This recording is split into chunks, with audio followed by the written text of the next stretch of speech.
Those lag between 8 and 15 months. So this stuff is going to keep falling because of how the calculations are well into 2024 and into 2025. Again, my calculations put core inflation at 0 or negative next summer. Wow. Maybe I'm a bit early, but by this time next year, core inflation is going to be at 0. It's kind of baked in the mathematical cake. So that's how I see it. So just over time, these numbers will keep coming lower. According to Raoul, the recent job growth that exceeded expectations doesn't necessarily imply an impending economic surge and a subsequent inflation spike. Instead, this largely reflects the inherent difficulty in predicting month-to-month fluctuations, showcasing the unpredictability often associated with economics. Monthly data, while valuable for assessments and policy decisions, can be misleading due to its volatility.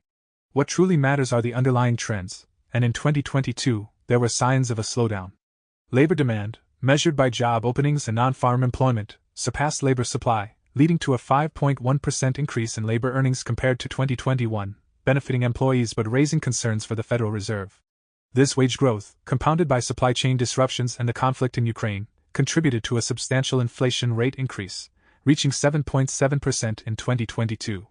In the video, Raoul elaborates on these concepts and shares his perspective on why he expects inflation to reach 0 by 2024. Please take a moment to like this video, subscribe to the channel, and don't forget to drop your comment and observations in the comment section below. Thanks and enjoy the video. The recession everybody is expecting is probably playing out, but it was priced in last year. Right, the markets don't go down 75% in crypto without it pricing in the economic cycle. The equity markets fell 30, 35%. Long end of tech fell 70%. So we had it priced in last year. So then the market starts pricing in. So liquidity started picking up in June of last year. And that's when I started adding to my ETH bets into that big sell-off in ETH, where ETH made its low.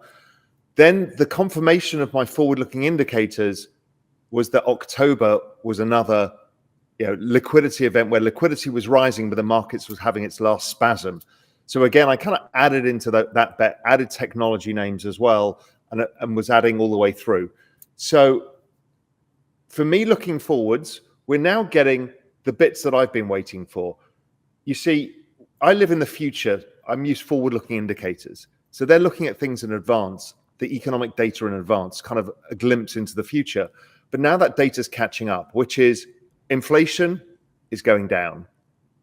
Unemployment is slowly rising. The economy is slowing down. And that means the Fed soon stop raising rates. It means that eventually they cut rates and eventually maybe they use quantitative easing. We're also going into an election year.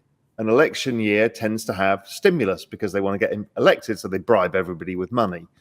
So we've got this kind of nexus of stimulus that's likely to come between the back end of this year, 2024, 2025. I've been working on something called the Everything Code as well, which I think I've spoken to the Banter audience about as well. And that's basically the idea that what the central banks are doing with quantitative easing is printing money to pay the interest on the debt from the previous kind of debt cycle. So every 3.5 years, same as the Bitcoin halving cycle, is this economic cycle driven by government debts and how they roll them every kind of 3.5 years, because they're all 3 to 5 year debts. We're about to come into the period where they have to monetize the pandemic payments, and they were massive. And they can't do it with interest rates where they are now. So what they're hoping is that they can get inflation to undershoot. They are not stupid, the central banks. They obviously know the forward-looking indicators are falling on everything, but they want an inflation undershoot because they need to be able to cut rates low enough that they can refi the debt and then put it onto the balance sheet. So that means, in layman's terms, starting from the back end of this year, the last quarter, let's call it kind of November, December period, there's going to be more cowbell. And cowbell is my kind of tagline for stimulus. That's whether it's the printing of money starts, or that starts then, or cutting of rates, because they need to be able to service the debt. There's $13 trillion of debts that come up for renewal plus the new debt that they're issuing. So it's an enormous amount for the markets to digest, and the only way of doing it is this. In an effort to curb inflation, the Federal Reserve initiated an aggressive campaign of interest rate hikes. This policy had the consequence of inducing a broad economic slowdown. By the start of 2023, the housing market had cooled down significantly, leading to a deceleration in construction and related industries. However, the landscape has shifted, with labor supply now surpassing labor demand. More individuals are actively seeking employment opportunities than there are job openings available. Raoul provides additional insights into the BRICS settlement, and his belief that they are still far from achieving any tangible objectives. He underscores that every debt is tethered to the US dollar, and attempting to move away from the dollar could have detrimental effects on an economy. Let's now hear from Raoul for further elaboration on these topics. In Europe, right, Europe's super slow. They're getting towards the end of their rate hike cycle. We're starting to see the economies that led the rate hike cycle cutting. So that was actually, weirdly, this time around, it was Brazil and Chile and a bunch of others. They've all started cutting rates. So the rate cutting cycle has started globally, and we will just see more and more countries in the rate cutting cycle. The Europeans will need to stimulate at some point. They're going to finish their cycle. Inflation, they'll do the same thing. They'll try and make sure inflation is absolutely going to undershoot their target of 2%. The US will do the same. The UK will do the same. And then it's all on for stimulus again, because they need to repay this debt. The only way of doing it is shunting it onto the balance sheet of the central bank at lower interest rates. Everybody is in debt in US dollars. They actually need dollars. The system does not survive. 85% of world trade is in dollars, 87%, and something like 70% of global debts are in dollars. So they don't have a choice.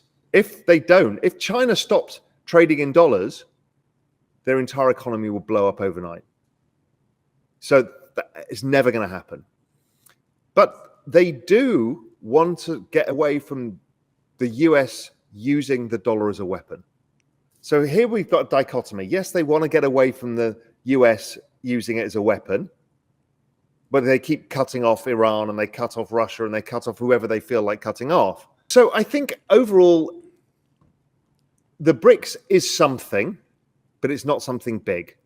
It's something we've known about for ages. They've always tried to self-organize to be able to do stuff. They've been talking about this for a decade, and it's not really worked. And the reality is however much they say they want to move away from the dollar, they can't. What is Saudi Arabia going to do with Chinese yuan apart from spend it on Chinese goods? The world is more complicated than a lot of people have you believe. And these narratives come from people who want the dollar to decline. The dollar's in a structural bull market and has been for quite some time now because of the global debts. Over time, we will see different things take a slice of the dollar market. I think they should be able to trade with each other in their own currencies, and they will do. I think also the rise of cryptocurrencies fits in with that. I think there's a bunch of things. But, we talk about de-dollarization, and on the other side, we see stable coins, the biggest application of crypto. And that's allowing average people to get hold of dollars, right? Yeah. It's just a tokenized dollar. So nobody really wants to get rid of dollars. Based on data from the first 7 months of 2023, it's evident that wage growth has slowed to 3.4% compared to the previous year, while general inflation has also decelerated to 3.5%. This raises questions about the economic trajectory. The prevailing data suggests the likelihood of a general economic slowdown. Some experts propose the possibility of a soft landing for the U.S. economy, where inflation stabilizes around 2% to 2.5% without plunging into a recession. However, there remains a lingering risk of recession. While inflation is on the decline, earnings have failed to keep pace, eroding consumers' purchasing power. Consumer spending, constituting a significant portion of GDP, did increase by 1.9% in the first 7 months of 2023. Yet, it's apparent that much of this spending is driven by credit, with credit card debt reaching a staggering $1.3 trillion in the second quarter of 2023. This reliance on borrowing is unsustainable, and consumer spending may need to slow down, potentially precipitating a recession. In recent developments, the BRICS group, consisting of Brazil, Russia, India, China, and South Africa, has expanded its membership to include Saudi Arabia, Iran, Ethiopia, the United Arab Emirates, Argentina, and Egypt. This expansion highlights the growing influence of non-Western nations in international affairs. Analysts have long discussed the rise of these countries, noting their sustained economic growth is reshaping the global power balance. The BRICS organization is poised to continue its growth, solidifying its role as a systemic rival to the G7. For more Daily Dose Crypto news, check out these 2 awesome videos on your screen. Click now and we will see you on the next video.